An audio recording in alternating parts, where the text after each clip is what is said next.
So, Thunderbolts officially released, and now it's been, at the time you guys are hearing this on Sunday, the second weekend will be wrapping up, but we're going to talk about the first weekend, the box office, and everything like that before we get more into the discussion about the film later on in the show. So, the box office is good, not great, or great, but like Yeah, it's weird for this one because people thought this would bomb, and I think it made like over 160 million yeah. worldwide, which it's not like astronomically like amazing, but it's good for this because people thought it was actually going to bomb. But with the reviews from critics, it's one of the highest rated MCU movies currently, so it has something going for it.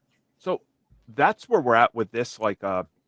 I just want to look at the numbers again before we did this, and yeah, like 165 opening weekend.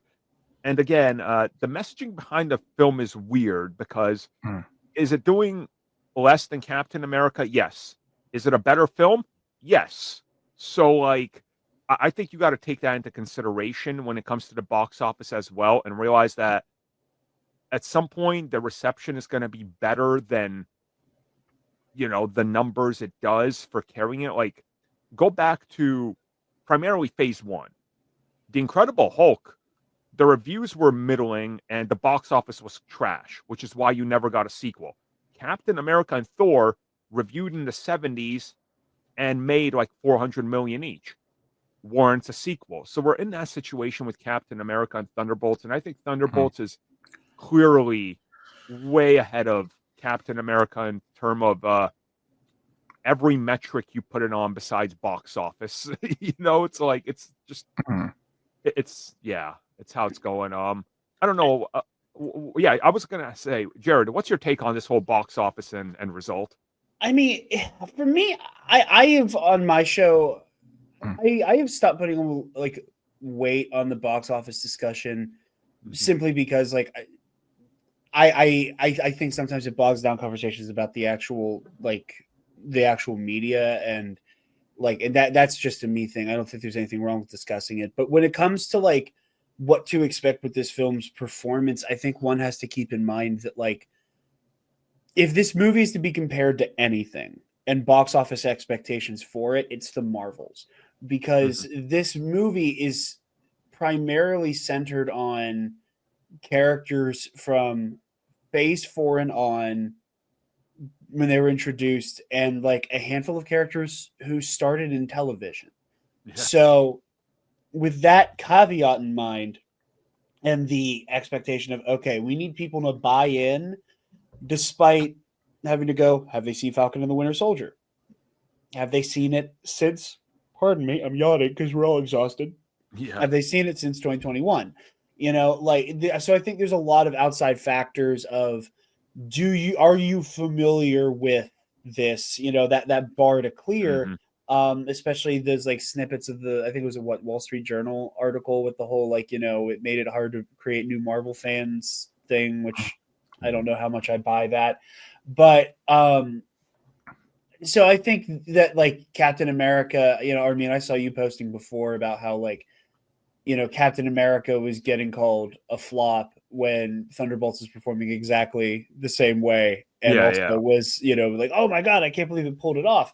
Whereas Captain America, the name cachet carries it a lot. Yeah. Thunderbolts asterisk, not as obviously recognizable a name, and it's a lot of characters who were introduced in Black Widow, Falcon and the Winter Soldier, Hawkeye, where like all of these people are showing up from previous phase 4 projects for the first time. Like I think one could say that this is arguably the first sequel to a phase 4 project. Right. Yeah. In a weird way. So I understand why there was like a lower expectation put on Thunderbolts in some regards. But it does make me happy to see it performing the way it is. I know. I will. I was obviously just trying to start a conversation, being like, "Oh, it's doing, Captain America," but Captain America has a, problem. And when going to see Thunderbolts again, opening night, I always try to talk to a couple of the people that are always there that I just know from the theater. A lot of them were legit like, I had no idea who the Captain America guy was. Again, a lot of people don't watch the shows. And one thing I really took note of was I was like, well, I saw you guys for, Captain America. What did you guys think? Almost everybody unanimously said that was an Incredible Hulk sequel.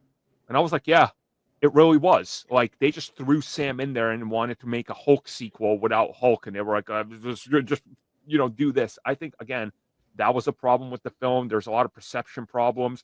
Where Thunderbolts, like you said, it has all these pieces of TV that are converging.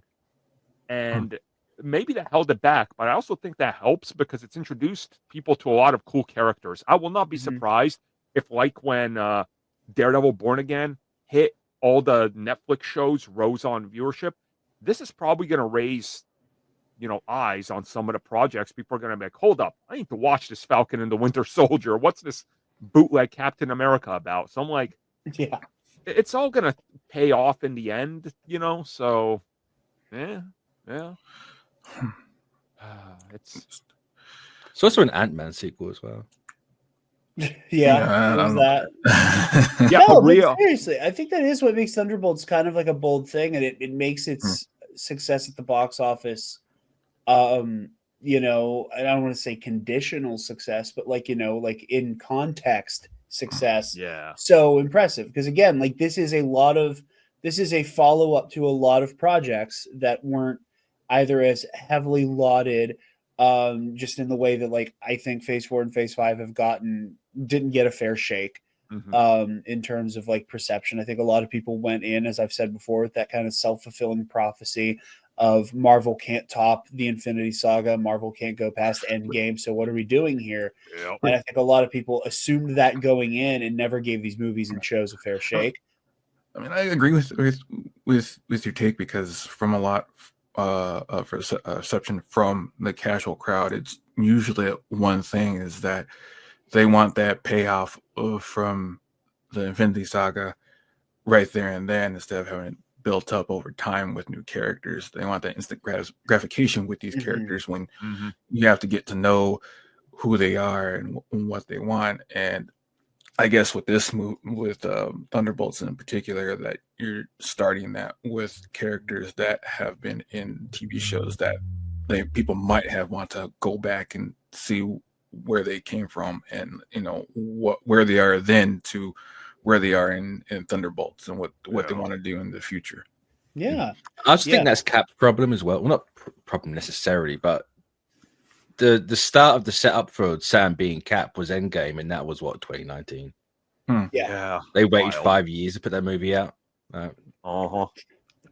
People either forgot that it happened or no, they didn't forget. But yeah, I just think it's really cool to see this movie. Again, it is characters from television, characters from Black Widow, and a character from Ant-Man and the Wasp. Like it feels like some of like the redheaded stepchildren of a lot of like the MCU, like all having a moment and just getting to kind of reclaim going, no, like these stories are worth giving a fair shake and let us prove it to you. Yep. And that makes me happy is seeing the film be successful because of who the film is built off of. That was my feed the cats alarm, even though I already did it. My